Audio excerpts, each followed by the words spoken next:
April 3. புனித Richard. England நாட்டிலுள்ள ட்ரியட்விச் என்ற இடத்தில் செல்வ செழிப்புமிக்க குடும்பத்தில் கிபி 1197 பிறந்தார் ரிச்சர்ட்.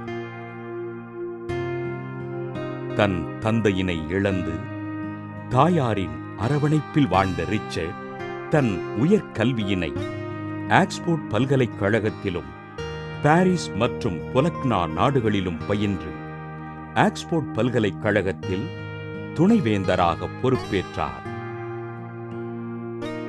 இறை பக்தியிலும் கல்வி அறிவிலும் சிறந்திருந்த இவர் கேன்டர்பரி பேராயர் எட்மண்ட் ரிச்சியினால் கேன்டர்பரி மற்றும் லின்கோன் மறைமாவட்டங்களின் தலைமைச் செயலாளராக நியமனம் செய்யப்பட்டார்.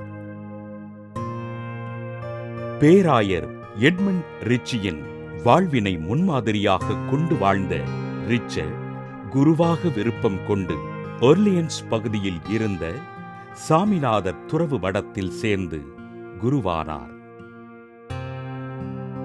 இங்கிலாந்து நாட்டின் பல்வேறு பகுதிகளில் ஆண்டவரின் நற்செய்தியினை அறிவித்து இறைபணிகளைச் செய்த அருட்தந்தை ரிச்சர்ட் கிபி 1245 மார்ச் 5 ஆயராக திருநிலைப்படுத்தப்பட்டார்.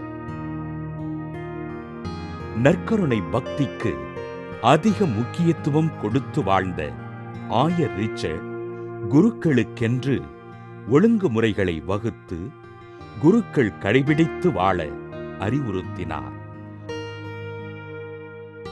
குருக்களின் ஆன்மீக வாழ்விற்கு வழிகாட்டியாக இருந்து அவர்கள் வாழ்வினை இறைவனோடு இணைத்த ஆயர் ரிச்சர்ட் கிபி 1253 ஏப்ரல் 3 விண்ணகமடைந்தார். கேன்டர்பரி சிசஸ்டர் மறைமாவட்ட மக்களுக்கு கல்வி புகட்டி அவர்களின் வாழ்வு மேம்படுவதற்கு உழைத்த ஆயர் ரிச்சர்டினை திருத்தந்தை 4 அர்பன் கிபி 1262 புனிதராக உயர்த்தி குதிரை வண்டி ஓட்டுபவர்களின் பாதுகாவலராக அறிவித்தார். புனித ரிச்சர்ட் திருவிழாவினை கொண்டாடுகின்ற நாம் சுமை சுமக்கின்ற தொழிலாளர்களுக்காகவும் அவர்களின் குடும்பங்களுக்காகவும் ஆண்டவரிடம் ஜெபிப்போம்.